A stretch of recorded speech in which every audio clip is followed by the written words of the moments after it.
It's a good day. We got Brian Buckmire on the show. Brian, how are you doing? Great. Pleasure to be here.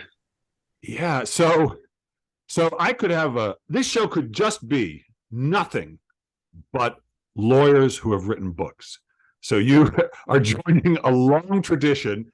There's so many of you, but um, lawyers are storytellers, sort of by their nature. Were you were you always a storyteller, even before you were a lawyer? I would say more an orator than a storyteller. Putting pen Uh-huh. to paper was never really my thing. I'm a litigator, so put me up in a group of people and tell me to tell a story. I'm in my element. But writing was no, it was not really my thing. That's so fun. I'm the same way. I remember when I was a kid, and I didn't understand how much public speaking I would end up doing later on in my life. But if there was a microphone and someone was supposed to get behind it, and if I wasn't me, I thought I wasn't doing my job. Like that, it's just it made sense to me. And so I assume when you were a kid, if getting up in front of the class, not a problem. Oh yeah. So my mom had always this thing where it was like I didn't know I was becoming a lawyer at the age of 6, but if you wanted to go, if you wanted to like get a nice jacket or something that you saw at a store, mom would be like, "Well, why do you want it?" And you have to get up there and like give your reasons. And she's like, Right. "Your cousin got an A in this," and I'd have to like, "Well, my cousin got an A in this, but I can get an A in that, and if I do this and then that." So I was always negotiating, always trying to coax my way into something. I think that's probably where I became a lawyer. Okay, so you become a lawyer, but as I understand it, you were a public defender. Is that correct? Yeah. Is that where you started? Is that where you went first? Yeah, so 2014, November, started in Brooklyn, the Legal Aid Society. I actually just quit being a public defender about 5 days ago. Wow. So it's still pretty fresh. I still think of myself as a public defender. It's not even a week yet. Sure.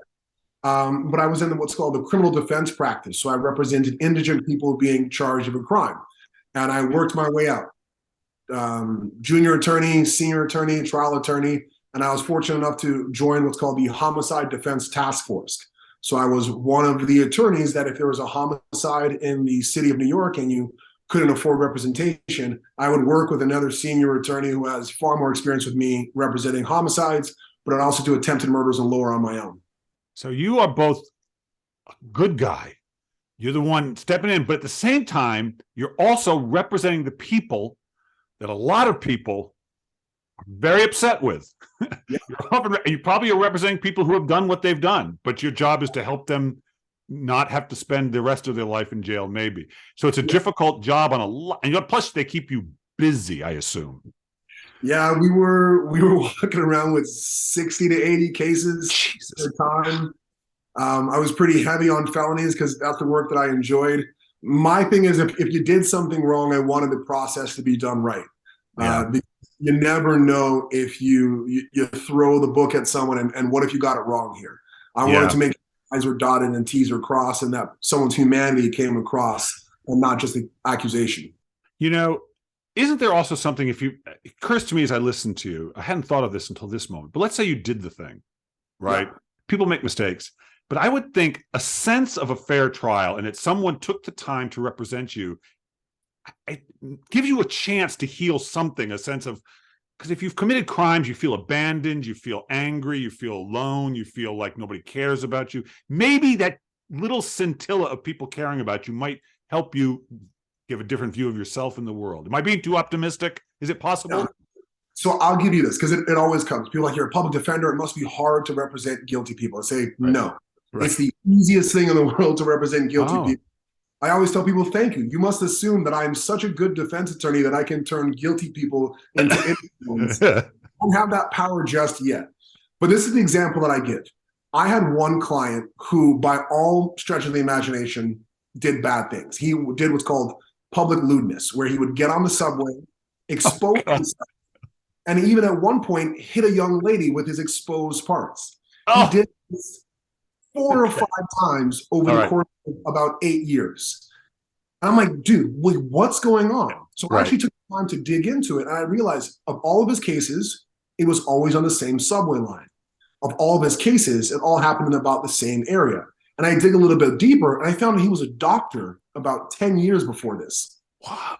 9 years before this, his twin sister died. He lost his practice. His wife left him. His 2 kids stopped talking to him. And the reason why it's on the same train line is because he would get intoxicated, think that he's going to his sister's house, get so blackout as he's on the subway. Wow. This is what he would do when he was drunk. We finally figured out what was going on. And instead of just saying, hey, do another 6 months of jail and we'll see you in another 12 months, we got him the substance abuse program. We got him into mental health program. I connected the dots with the prosecutor. And after, this is when I first started practice in like 2016. I checked in on him for the next 2 years. He was never arrested again. That's a lot of my practice. It's figuring out, digging a little deeper past the surface level. Will someone say, hey, this guy's whipping his stuff on the subway. We will do with him. See, this is good practice for your fiction writing, because fiction writing, you may have discovered, you may not. I know that Come Home Safe is your first novel. Is this true? Yeah. Okay. You got to go beneath the surface. Characters' motivation, who they are, it's just not there. It's always about what's going. Motivation is never, things are never what they seem. What you just described is such a more interesting story than just this guy's a monster, lock him up, he's crazy, get rid of him. But you said writing wasn't your thing. So you could go around giving talks on this subject. You could, and you'd be great. You probably do, and reach just as many people, maybe more. So why the book? Why the book? So actually my wife came up with this deal. I was thinking about different projects and all this kind of thing. I was like, well, I'm going to write a book for lawyers. My wife said, you guys have enough books, like books for lawyers. And I'd be like, well, I write a children's book. My wife and I were thinking about having kids. I'm like, how am I going to teach them, like, know your rights? And originally, the book that you're seeing over my shoulder, it started off as a book about 2 bears in the woods and a park ranger interacting with them. It was very cutesy. It was very... All right, wait, I'm going to stop you. You've just learned the first lesson in that story is the first lesson of writing. It's never what you think it is. There's your first idea, and then there's what happens. Okay, so right away you started one place, you went someplace totally different. Yeah, and as I started writing, I'm like, it's not really hitting the mark. And I started developing something for an older audience. And I started putting my 2 cents about interacting with the police, what happens. It's stuff that I've talked to my clients, especially juvenile clients, about, hey, this is how you be safe. Don't do that. That's not smart. Don't argue with cops in that fashion. Like, you could have gotten seriously hurt. But it wasn't until the death of Elijah McClain in Colorado. I have a younger brother who is 12 years younger than me. I also have a younger sister who's about a decade younger than me as well. My brother saw his death on TV, and he comes to me and he says, Brian, you're a public defender. You host a show on law and crime. You're an ABC legal contributor. You taught me how to shave. You potty trained me. You bought me my first suit for graduation. And his words still ring true to me. He said, how do I not become the next hashtag? Wow. How do I interact with police in a way that I am guaranteed to survive? Wow. From the time he was 14, and it's in the book, I always told him, you don't put your wallet in your back right pocket. Because when you do that and you reach for it, it could also be misinterpreted for you reaching for a weapon. You put it in your front left pocket so it is clear as day to everyone what you're doing. And he's like, now I understand why you always kicked my butt when I put it in my back pocket. You made me do it. So now where is the next nugget of wisdom? And I looked at him, I was like, I don't have it. Like I'm still figuring this out. And so when that happened, the book really kick-started, and I started interviewing other parents within the criminal justice field. I started interviewing former prosecutors, judges, court officers, whoever had children who might be having this conversation. I was desperately looking for the answer. And it's that collection that kind of made the book. Well, so it's great you've written this book. You're a great ambassador for it, clearly, because you bring such